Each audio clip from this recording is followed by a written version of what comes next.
Food! Chibog! Chow! Isa sa pinakamahalagang bahagi ng bawat biyahe natin, ang food venture. Kaya ngayong gabi, sagarin na natin ang pagtikim, paghigop at pagnguya ng iba't ibang putahe sa isang probinsya kung saan nagulat ako. Ang dami palang masasarap dito. Bulacan! Sama kayo sa food venture ko ngayong Pasko? Ang probinsya ng Bulacan, ang kasunod na probinsya sa hilaga ng Maynila. Nahahati ito sa maraming syudad at bayan. Pero para sa episode natin ngayong gabi, iikot muna tayo sa Angat, Bocaue, Malolos, Santa Maria, Kalumpit at Baliwag. More places, more food, viajeros! Unahin na natin ang kadalasang inihuhuli. Maganda sa umpisa pa lang, alam mo naman kung ano ang pwedeng pampasalubong. Kung naghanap kayo ng pasalubong na kakanin na gusto nyo nga iuwi, rabay sitang, samot-saring mga papasalubong, kakanin, bibingka, you name it, they have it, na pwede nyo bilhin. Actually, lahat ng kakanin, winner. Solid, familiar taste na yung binabalik-balikan mo na masarap na merienda na kakanin. Pero ito yung kakaiba dahil, well, leche flan on top of ube cake na very moist. Deserves another taste. Yung luto ni nanay, nilalako lang namin. Maano naman, mabili naman siya. May nag-alok sa amin, magtayo kami ng pondahan. Tumesting kami, mga boto, tsaka ngay mga puto. Okay naman, nag-click din naman, mabili naman din siya. Hanggang sa dinagdagan na namin siya ng dinagdagan. Putong puti, kasi sinasali siya sa mga contest. Yung puto talaga ipinapanalo niya lagi. Mga kutsinta, tsaka itong tamalis, tsaka bibingkang kanin, at saka mga biko. Dinagdag ng dagdag yan, kalamay latik. Hanggang sa dumami mga tula namin. Kung ang masarap na kakanin ng sitangs ay second and third generation recipes na, itong susunod naman na matitikman natin, centuries old na.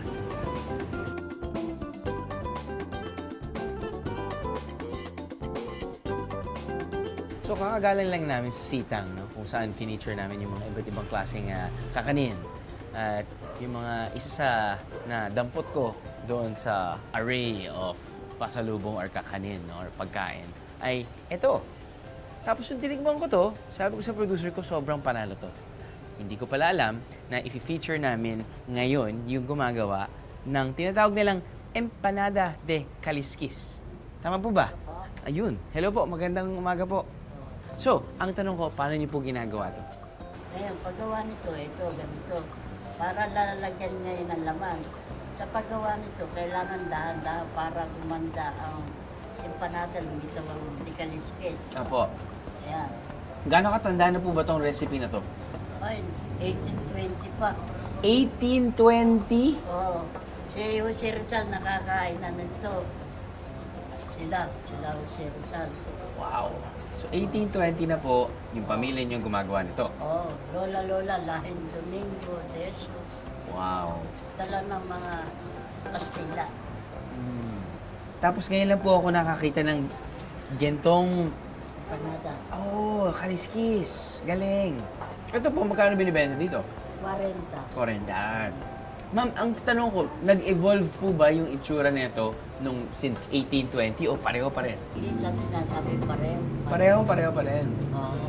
Manok lang talaga, pati patatas yung Oo, yan laman. lang.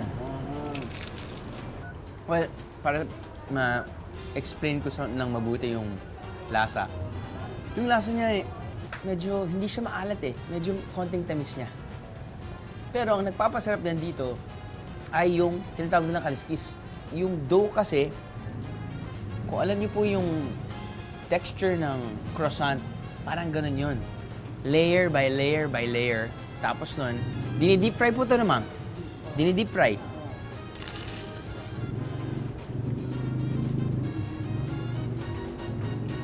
Dati ilan lang talaga yung paborito kong naalala ko na pinupuntahan natin. Bacolod, paborito ko, Napoleones. Ngayon, Bulacan, sorry, eto na to. Empanada de kaliskis. De mucho sarape. De calidad. De very oily. Okay lang, masarap naman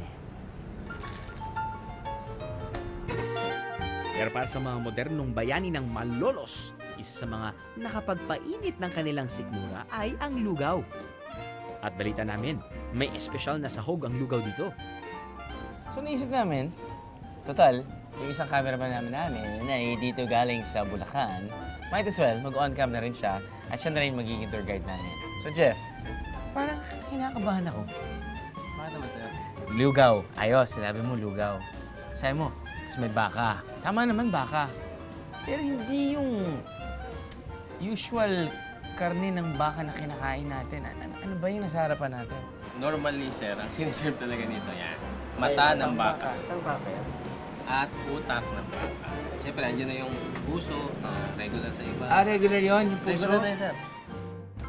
Ang utak at mata ay mga parte ng baka na kadalasang hindi na napakikinabangan. Pero kapag isinahog sa lugaw, well, it's a whole new experience, mga bihero. Ito, kinakain mo to. Kinakain ka, sir. Ano lasa niya? Actually, wala siyang sobrang lasa unless na pag binuboil mo na siya, siyempre, lagyan mo ng salt and pepper to taste. Okay. Pero yung utak itself, wala talaga siyang lasa. Eh, ba't mo kinakain? Ang nagpapasarap sa kanya, pag minix mo siya sa lugaw. Kuha ka ng... Tikman natin, sir. Tikman natin. Try natin, sir. Ito yung Lagyan mo kami tagi-isa, Pops. utak. Utak to, sir. Ayan. Yan. Sarap siya, ibabad mo muna sa lugaw para uminit ulit.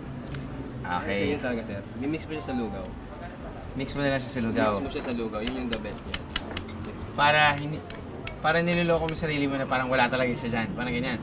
In a way, sa mga first time, Kailangan yun, ganun, yun. Pero kung medyo hardcore ka, kuha ka niyan. Yan, hardcore. Kuha ka nito.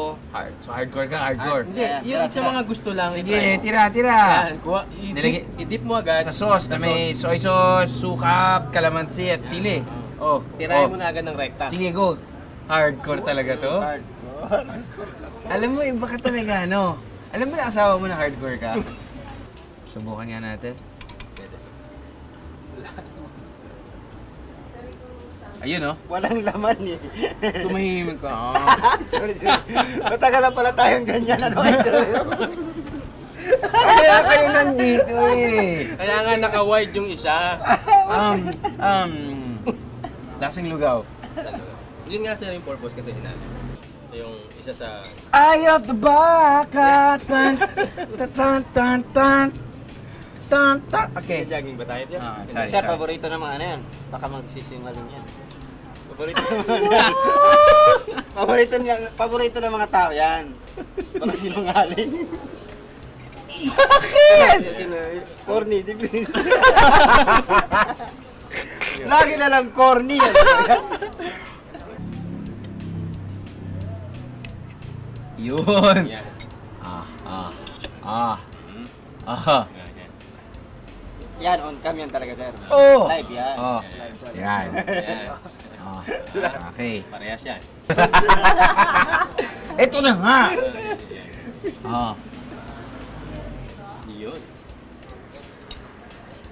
Parang litin. Yun. Alam mo, so far, nagugulat ako dito sa Bulacan. Talaga sir? Ang lapit-lapit sa Metro Manila. Hindi ko alam. Ang dami palang pwedeng ma-feature na pagkain.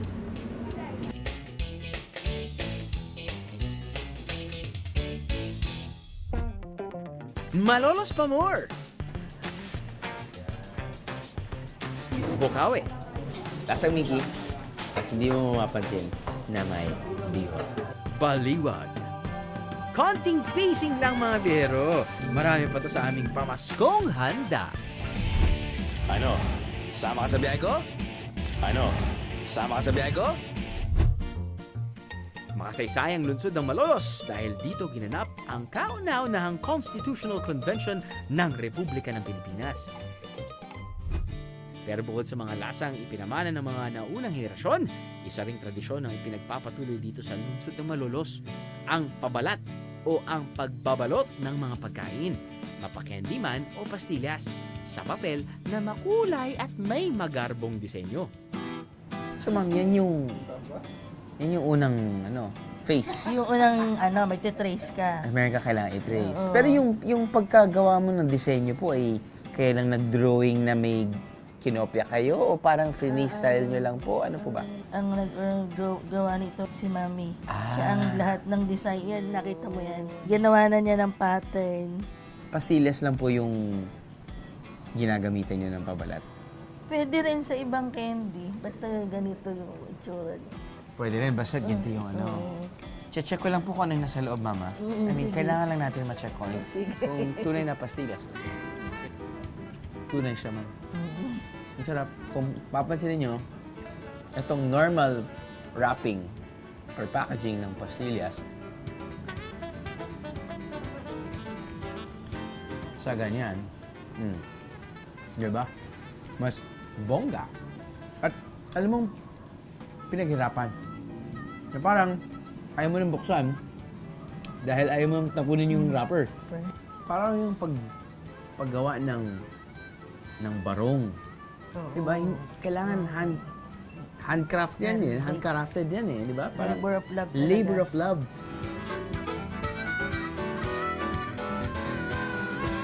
Yung mga kababaihan ng araw, yung pag free time nila, ganito yung ginagawa nila. As you can see, hindi ito yung aking talent, no? I'm okay with sharp knives and scissors, but macro type of cutting is not really my thing. So, paano po ba yun? Pampasalubong, panghimagas, a work of art, ang kabalat at ang pastillas. Bow.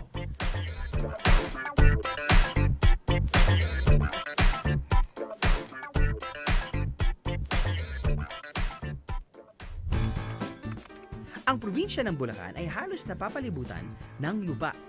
Pero kahit na di sila malapit sa dagat, marami naman ng mga swimming pool resorts dito, tulad na lamang ng tinuluyan namin. Okay, mga biyera, nandito tayo sa St. Agatha's Resort, situated sa loob ng isang subdivision.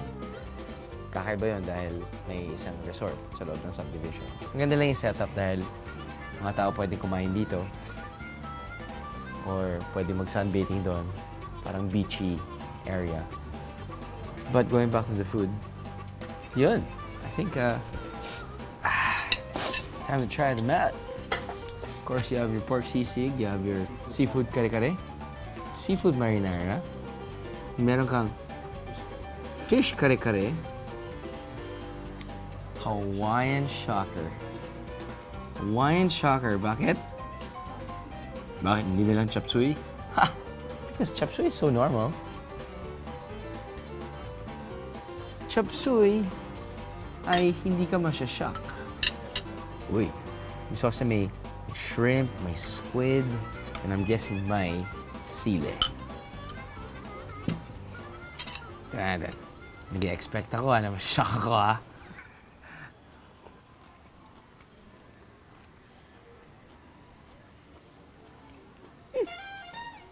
No, it's your usual chop suey. Pero kung gusto nyo ng konting anghang, nagbigay kayo ng special sauce nila. Now, we move on to another dish.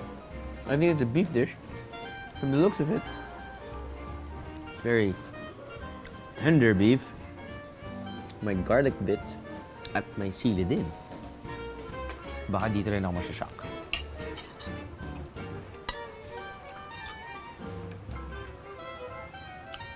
Yan.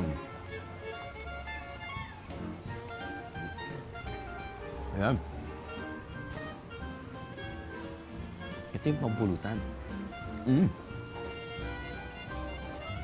Parang siyang, hindi, malambot talaga na beef. Na parang may halong gata na may konting, siyempre halong gata na may soy sauce dahil may alat siya. Dahil nga garlicky, dahil may garlic bits. And then, sa dulo, may sipa dahil sa sili. Parang you're thinking, grabe naman, ang daming kinakain, gabi-gabi na. 9:30 na. Okay lang, dahil bukas, magzo-zumba yung crew ko.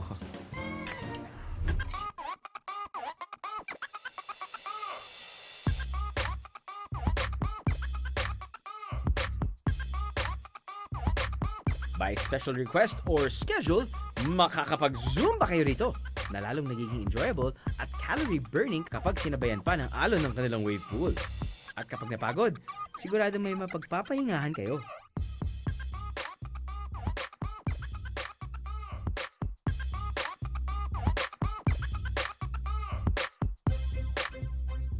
Mabiyero, nandito tayo ngayon sa malamang pinakamalaking kwarto dito sa St. Agatha's Resort sa Bulacan. Pagpasok mo ng kwarto, sasalubong sa'yo ay isang living room, flat screen TV, meron kang upuan, meron kang couch, so at least you can tend to your guests. Meron ka ring dining table, so pwede ka maglagay ng damit. Complimentary bottled water, and of course, your very comfy bed. With actually very comfy comforter na niyakap-yakap ko kagabi. Pwede naman tayo ngayon sa ating banyo. Used and abused? Yes. They invested a couple of years ago sa mga high-tech na shower cubicles. That's what you call it. Nagbibigay pa yun ng temperature sa loob. Yun lang nga lang, you have to find out kung which knob is for which shower head. Kasi pwedeng galing sa taas yung tubig, or yung gamit ka ng isa pang shower head dito na retractable, or manggagaling dito, or bathtub na rin yan. So anyway, wala na. So you know, it's actually more than enough for a couple, di ba? Kasi parang itong space lang na ito, okay ka na eh. Malamang, pwede pa pag maglagay sila dito ng marami pang kama. I'm sure an additional charge, but hey, you've got the space. Aircon's really cold.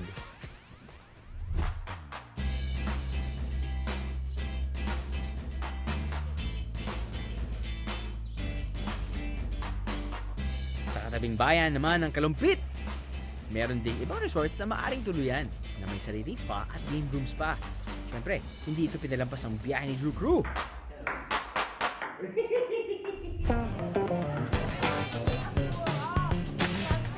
At habang nasa Kalumpit ka, yakin subukan ang kanilang handmade longganisang kalumpit. At fresh ulang o mga higanting hipon na may pangsipit. Ilang tumbling naman papunta sa lungsod ng Marilao, matitikman ang kanilang pinagmamalaking butcheron. Chicharong gawa sa butchi ng manok. Ma'am, butcheron. Bakit pa? Pag sinabi mong butcheron, ano bang ibig sabihin nun? Part siya ng manok. Laman loob siya ng manok na Okay. ginawa naming chicharon. Saan yung part na yun ng manok? Yung lalagyanan ng pagkain ng manok, yung Okay. imbaka ng mais. Ganun. Okay, okay. Bakit yun naman naisip to? Parang, feeling ko diba kayo yata yung nauna na... Oo, kami po Oo, talaga. oo. Bali yung mister ko, nawalan ng trabaho ng time na yun. Okay. Nag-isip siya ng pagkakakitaan. Okay. Kaya naisip niyang, dahil doon siya nanggaling na trabaho sa byproducts, naisip niyang prito yung part na yun. Okay. Tapos napalutong niya. Tapos inilabas namin, naglagay kami ng pwesto sa labas ng bahay ng mga biyanan ko. Okay. Tapos yun, hanggang sa may bumili, pailan-ilan, hanggang sa dumami yung customer. Ganun lang As siya. after how many years? Ilan years na po ba? Almost 3 or 3 or 3, 4 years. Pero pa isa-isang bag lang noong una. Ngayon? Hanggang sa dumami. Sanda bakmak na. Mga 20 or 20 plus. ganun. Sa parting ito ng Bulacan, marami ang mga commercial poultry farms. Isa sa mga parte ng manok na noon ay itinatapon lang ay ang butchi. Pero nang madiscover nilang pwede palang gawing chicharon ng butchi, boom! Nag-boom din ang kanilang negosyo. So, mabilis lang naman yan. Mag-deep fry lang. Mga ilang minuto lang yan. No? Tasyado na nung tagaluto namin na yung time na malutong na siya. Tasyado na niya yung basta mga siya. Tingin niya, brown niya. Usually, Tasyado pag- niya kasi sa tagal. So yung tagal na cover yan. na namin. Tapos nun, packaging, nandito na. Packaging, lalagay niyo lang siya dito. Lalagay lang siya dito sa malaking lalagyan. Para humano pa yung meaning pa yung mantika. Kasi ililipat siya dito pagkapilit. Para pipilian pa din siya kasi tatanggalin ang balahibo. Nilalagay na kanina. Yun, no? Nanginit-init pa. Yan, ang litinit pa. Nilalagay ng asin.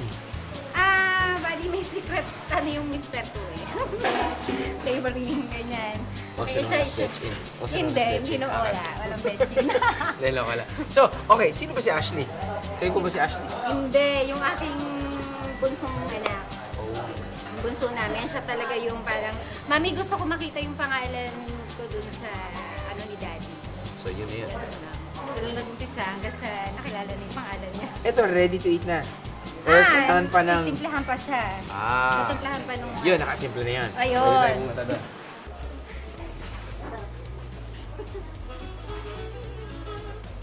Hindi mo may ano.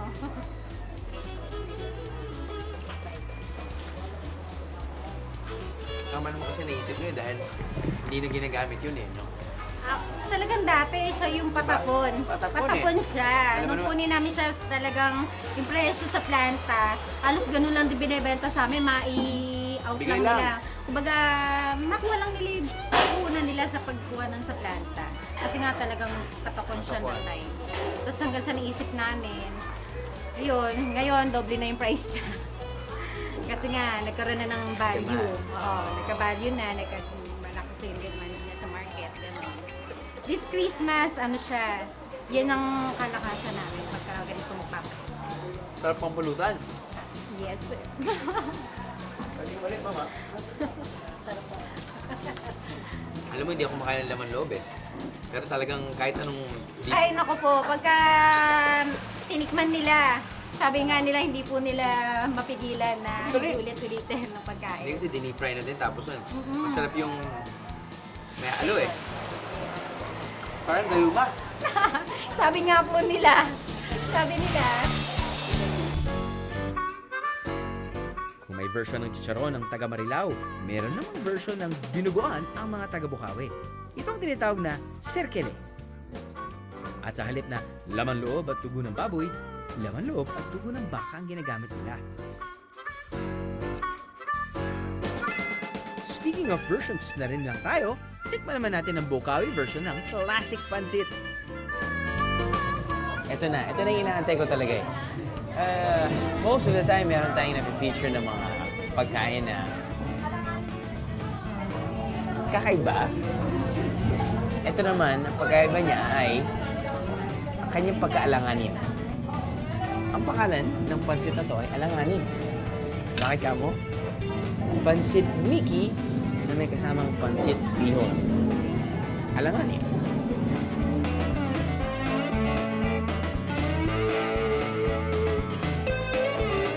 Lasang Mickey. Lasang Mickey at hindi mo mapapansin na may bihon. So pretty much, parang siyang ano, parang siyang pansit na, di ba kung minsan nag-order tayo ng pansit canton, meron na rin bihon. Or nag-order tayo ng pansit bihon, meron na rin canton. Ito lang ay Mickey at may sopas. So, if you want a very saucy kind of pansit, yun, ayos na.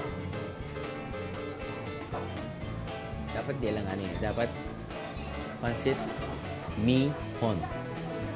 Pansit mihon.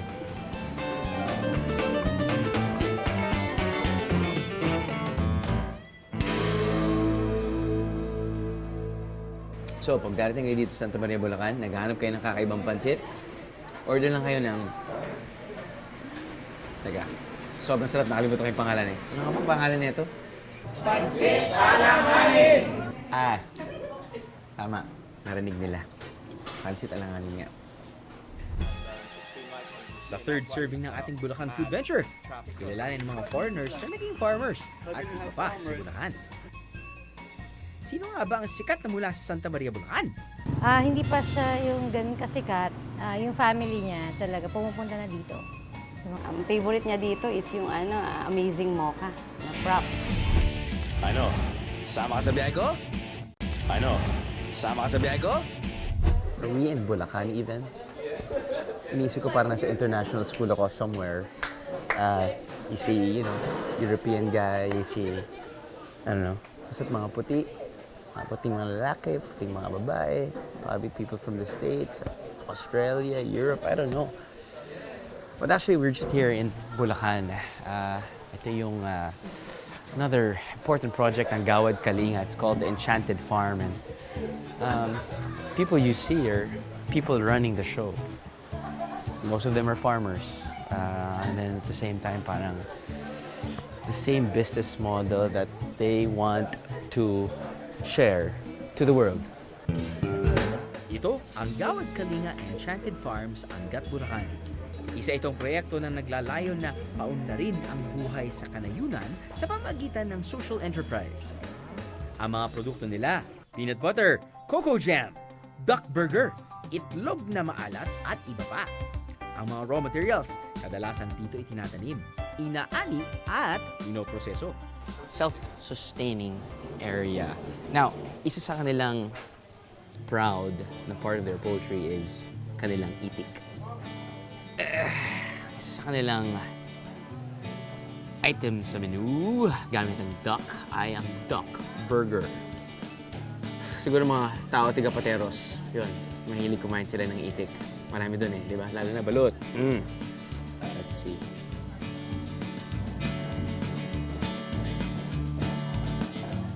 I remember my dad.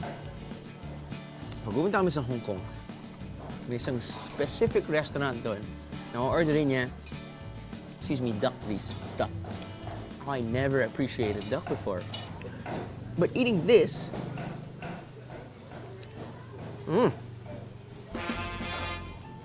it tastes like beef. It's pretty good. Ang panalo din dito, itlog na maalat salad ay hindi galing sa pulang itlog, kundi galing sa itlog na ginto. Bakit itlog na ginto? Marketing ploy? Maybe. Maybe. Golden eggs? Get it? Yeah. But then, think about it. This has 50% less salt. At kaya naging gold dahil gumamit sila ng turmeric. Han, naguya ko sa'yo ng golden eggs. So, this I want to try. Now, you know me, I'm very honest. But there's no pressure. Because yung mga farmers, yung mga taong gumawa ng pagkain sa harapan ko, ay nanonood ngayon. Diba? Should be a rule dapat walang nanonood. So, 50% less salt, itlog na maalat, mula sa golden eggs. That's unfair. Hindi kasi ako kumakain ng itlog na maalat eh. I'm gonna go back to my duck burger. It's unfair. Alan, please. Ikaw maghusga. Is it less salty? Wala akong... But is it... Di ba parang... Ikaw kumakain ka ng itlog na maalat. Di ba? Yeah. Kasi inisip ko parang... Pag itlog na maalat, parang iba yung texture niya. Di ba? And let me know, okay? Pero weird na kailangan yung turmeric yung...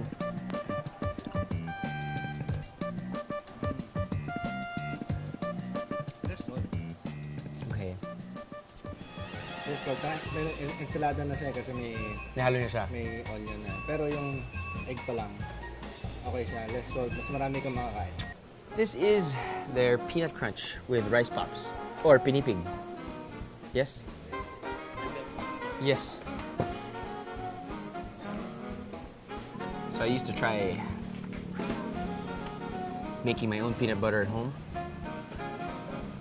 It's hard. It's hard. Let's see. So no artificial preservatives.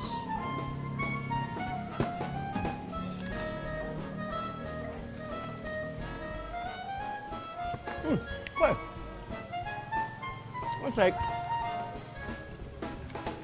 your favorite peanut butter na nilagyan ng konting texture dahil sa pinipig.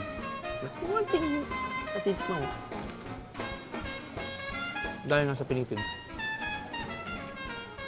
But you'd buy it because you're gonna support local. Oh, this is ang tawag dito? Matamis sa bao. Is it matamis na bao? Yeah. Is it cold matamis na bao? No. Salted cocoa caramel. Finally, coconut jam that's not too sweet. See? Even the copy. Stig. If you're looking for that. Kasi di ba kung minsan lahat ng matamis na bao, sobrang tamis. Nakakasuya. Ito, swabe lang. Swabe lang. Isa ang Breton na si Thomas Graham sa mga social entrepreneurs dito. Ang kanyang napiling negosyo, social tourism. I spent a year visiting GK communities all across the Philippines. Isa lamang siya sa mga social entrepreneurs na nakikipagtulungan sa mga komunidad gamit ang kanilang business sense at ang likas na galing ng mga Pilipino sa paggawa, pagtatanim at iba pa. Tulad na lamang ng stuffed toy company nito na gumagawa ng export quality ng mga laruan.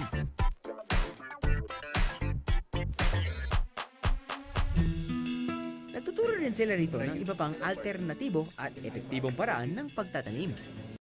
At ang lahat ng to mula sa vision ng isang tao, si Mr. Tony Miloto. Na nagsimula ito sa aking siguro paghahanap ng kasagutan. Why are we poor when we have no reason to be poor as a country? Because we have been blessed with so much abundance in nature, with very talented and creative people. Very simple formula, the best from the West. The best from the West. Partnering with the best from the East to bring out the best from the least.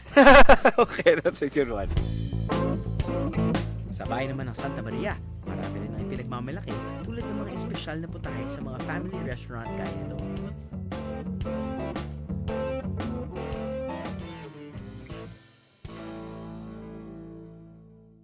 Nandito naman tayo ngayon sa Pepper's Grill.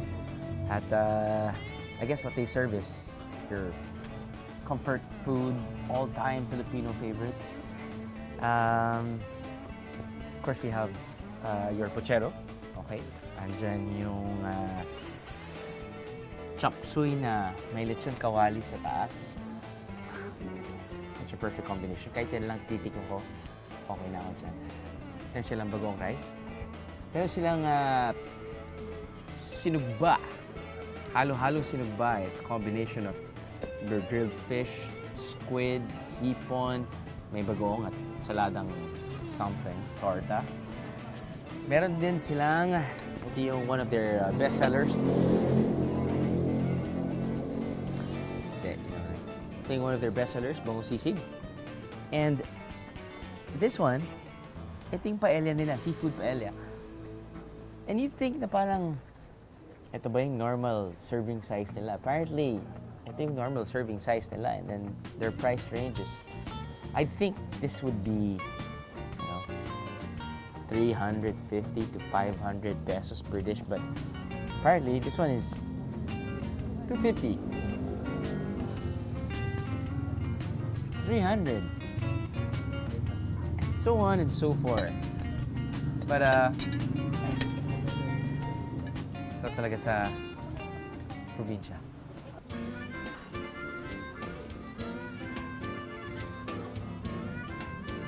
Wow.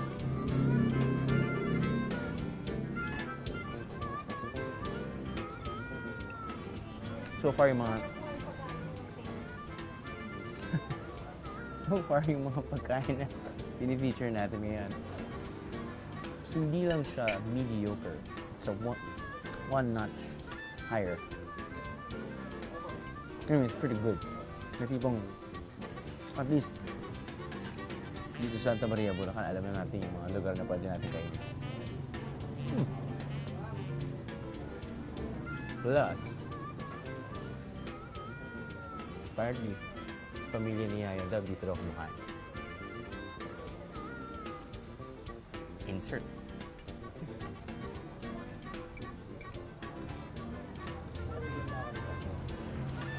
Pati buong pamilya ko, dahil ka dito. Good choice, Yaya Dab.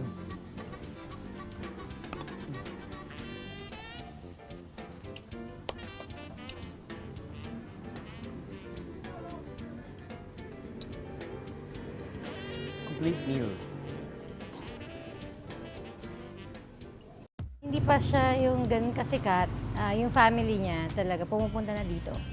Yung mami niya, daddy niya, yung mga kapatid niya. Pero yung last time, kasama na siya nang pumunta dito. Si Yaya Dab, mabait siya. Kahit nung nag-cater kami sa bahay nila, tahimik lang siya, mabait siya. Tsaka nung pumunta siya dito, siya pa yung lumapit sa akin para magpa-picture.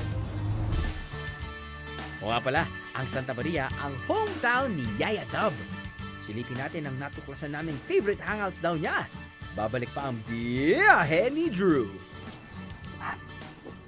Harap pa kayong extra. Oh no!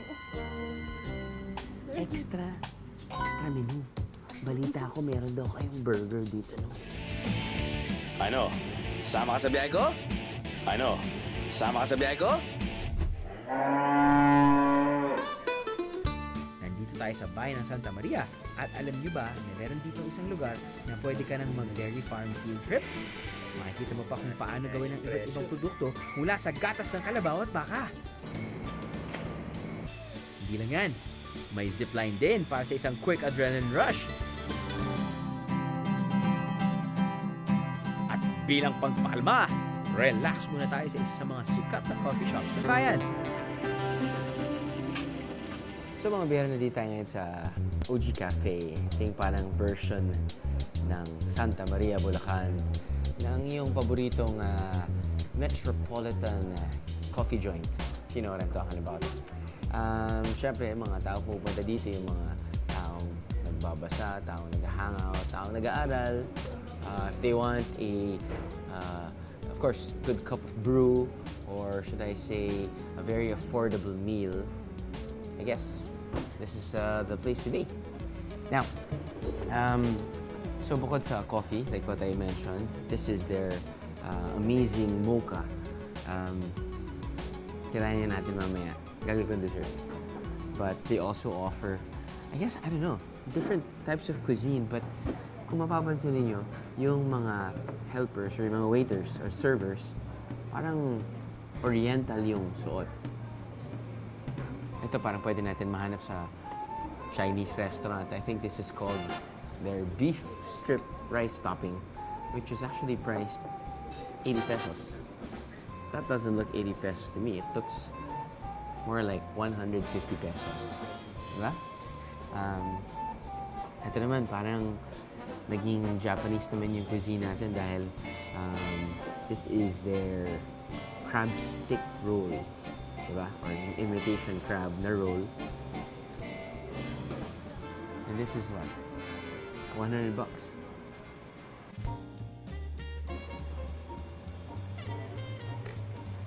Not bad at all. For $80. Hindi ko maintindihan kung ano yung theme nga ng lugar dahil naghalo-halo na eh. But at least, best of most worlds.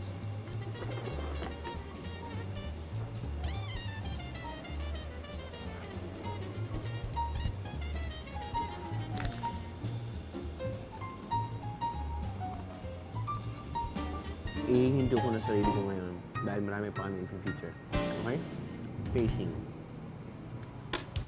Natuklasan din namin na dati raw ay umu-order at tumatambay dito ang The Barkads na si May Mendoza o Yaya Dab bago pa man siya sumikat. Ando sa counter si Maine at nag-order. Tapos ang daming tao doon sa paligid niya na nagpipicture. Siya naman yung nagsabi ng ako ang nahihiya sa inyo kasi nagugulo yung store dahil sa akin.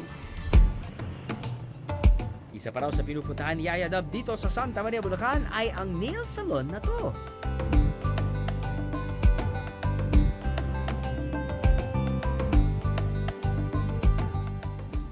Another side of Bulacan. Kala ko sasakay ako ng kalabaw. Di pala.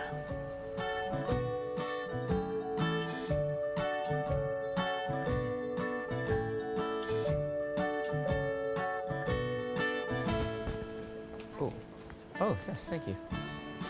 So they're serving Guyaban tea. Sige po. Ay, naku, marami po yan. Tatagal po tayo dyan. Baka kailangan mo ng makina.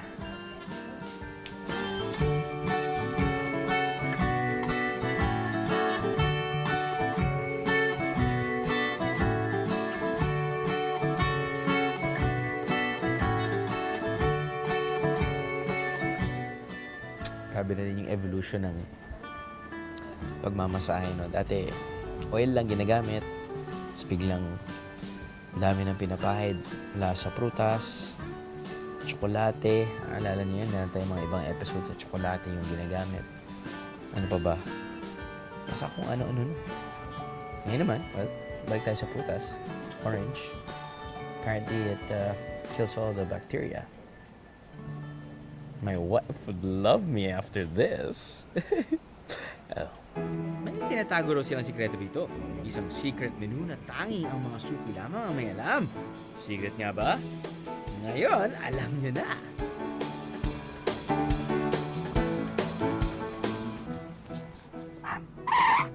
Harap pa kayo extra.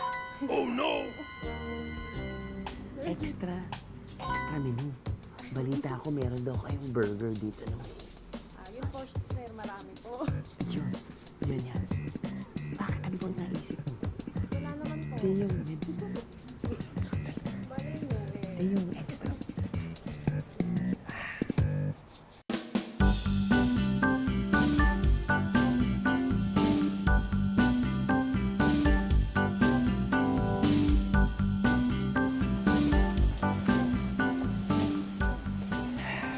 Yes, ma'am. Our mushroom burger and malunggay iced tea. Yun.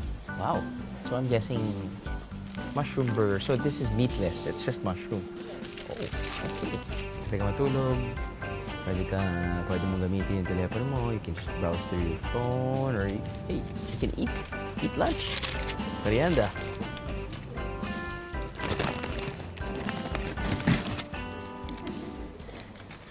Pwede rin.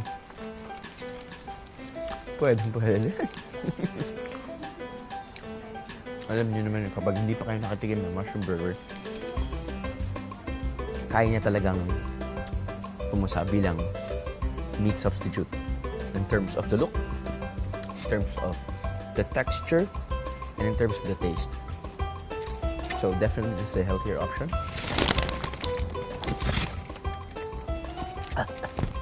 Budan lang, may malunggay iced tea. Grabe, hard sell na to. Ano to? Commercial? Iced tea for malunggay leaf apple flavor. Now, I know for a fact na ang moringa pinanggagalingan ng malunggay. So it's called the miracle tree. Nanay ko, ito rin sobrang paborito eh.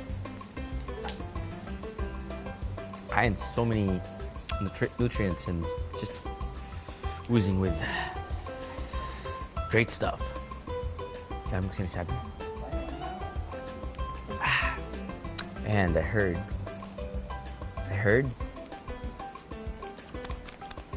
malaking bagay ito kapag naglalactate yung asawa mo. Or hindi mo asawa. Kilala na po si Yaya Dab dito as Ma'am Bing Mendoza. Client na po talaga namin siya before pa. So, nung kinabukasan po, nung nagpunta po siya dito, nakita po namin siya sa Itbulaga. Yun po. Kaya nagulat po kami na as Yaya Dab po. Marami tayong bago na tikman at natuklasan sa seemingly familiar na Bulacan. Just goes to show, you can't really be sure of what to expect when traveling. May akala mo alam mo na, yung pala'y may bago pa pala. Kaya sa bawat biyahe, huwag lang buksan ang mga mata. Lawakan din ang panlasa